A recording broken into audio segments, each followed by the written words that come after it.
Hello friends. Welcome to Car and Life channel. Today we will introduce vehicles Honda Civic Hatchback 2017.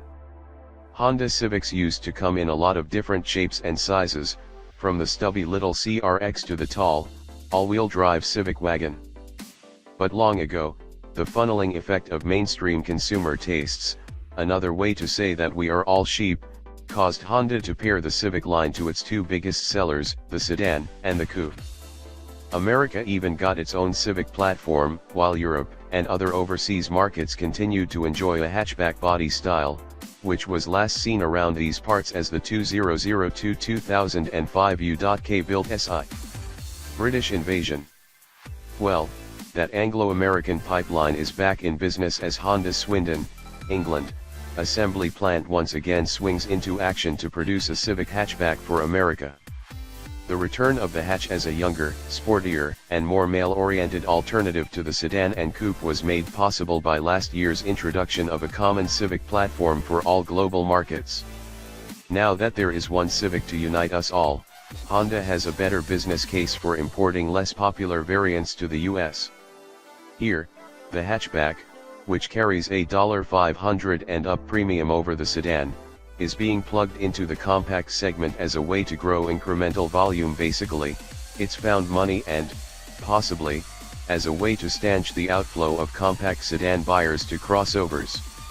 Honda finally sees some movement in America's long-dormant ardor for hatchbacks and is hoping for 40,000 to 50,000 sales per year, a number that would give total Civic volume a healthy bump indeed.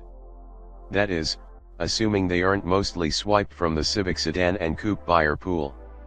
The forthcoming hatch-only Type R will certainly help draw attention to this new bustle back body style as well. A sedan with a garage door in back. This is not the return of the Civic Si or any of the other thrifty hatchback versions of the Civic that have come here over the past 4 decades. Along the lines of the Mazda 3 and Ford Focus hatchbacks, the new Civic hatchback is basically a sedan with a garage door in back. Besides the body style's namesake cargo opening as well as the roof, rear doors, and rear quarter panels, all of the outer sheet metal is in common with the sedan. Inside, the structure was reinforced around a large hatch hole to maintain rigidity, but the wheelbase and width are identical, and overall length shrinks by just 4.3 inches. The most obvious physical differences, besides the lack of a trunk, are the goth black face paint for the exterior trim and the faux duct inserts in the bumpers, which make the hatchback seem less like a car and more like a robot with terminally flared nostrils. As we said, it's supposed to appeal to youth, who, apparently, want to be seen as having a lot of hot gas to expel. There are 2 trim level tracks for the hatch, with the mainstream LX/X/XL on one side and the Sport/Sport Touring on the other. The latter have gauges illuminated in red instead of blue, faux carbon trim, aluminum pedals, and leather wraps for the gearshifter and the steering wheel.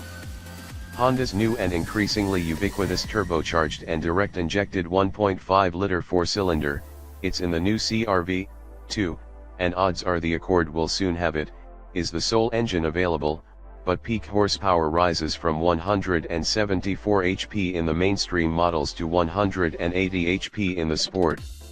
A 6-speed manual transmission can be ordered to sub in for the continuously variable automatic, CVT, but only on the base LX and Sport. Once again, as on the Civic sedan and all Accords, Honda punishes you for wanting a manual by locking out access to the upper trim level features such as navigation and the Honda Sensing suite of electronic safety aids. That may be a worthwhile sacrifice. The Sport with a 6-speed is a pleasure to drive, the 1.5-liter making strong torque across the rev range. Rated peak torque in the manual is slightly higher, at 177 lb-ft, up from 162. The requisite lag and drop-off of an intake pressurized up to 16.5 psi have been earnestly, if not perfectly, smoothed over, and the car goes like a dart. If you want, you can be the fastest car on the freeway, as long as everyone else is in ordinary cars, and when the road turns, the Civic likes to play.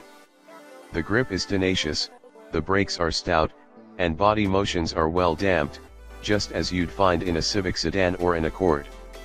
The largest wheels you can get are the Sport and Sport Touring 18s, with 235/40 Continental Conti Pro contact tires, neither the fanciest rubber nor the cheapest but a solid tire for the hatchback's modest price point. The sportier tires generate some noise, but in this car class, it's not excessive. Since this is basically a Civic sedan, the controls have the usual Honda delight in their weight and precision, and the gearshifter, if not quite S2000 quality, slips tightly from gate to gate with a gratifying feel. Opt for the CVT, and it behaves more or less like a conventional step gear transmission, executing shifts between what seem like fixed ratios. It's all a pantomime, but it eliminates the complaint that CVTs make the engine drone endlessly. Most owners will have no clue that it's a CVT, which surely is Honda's intention. Open wide. The hatchback opens wide, and the cargo area is reasonably deep even with the rear seats up, creating just under 26 cubic feet of luggage space, 23 cubic feet in the sport trims. That's a bit more than in the more wagonoid Mazda 3 hatch. Fold down the Civic's rear seats, and all trim levels give you 46 cubic feet, about the same as the Mazda, which is, let's face it, the car most likely to be cross-shopped against the Civic hatch. One novel feature in the Civic is a roll-up cargo cover, which comes out of a scroll that can be mounted to the left or right side of the cargo area, per your preference. The Honda Sensing suite of radar-based safety countermeasures, should you spring for it, brings down to the Civic level a lot of capabilities that formerly were the domain of luxury cars, including automated emergency braking, lane departure mitigation, and adaptive cruise control. Currently, prices range from $20,535 for the base LX to $26,135 for the EXL Navi, both are already on sale. When the $22,135 Sport and Loaded Sport Touring arrive in January, the top price will notch up to just over $29,000. The prices closely track those of the more established and much prettier Mazda 3, and that's probably not by accident. Honda's idea of what dudes want in their styling may look a little overwrought to some, and the center-mounted twin exhaust pipes of the Sport and Sport Touring only further accentuate the raceboy elements that the stylists thought necessary to throw in. However, if two giant ducks are good, four aren't necessarily better. It seems that the more a car proclaims its sportiness with fake racing gear, the less likely it is to be true. The current Mazda 3 has a swoopy elegance that strikes us as exhibiting what Honda used to have, confidence. Still, despite the unnecessary theater, the Civic Hatchback has the goods and will stand up well against the Mazda, one of our favorite compacts.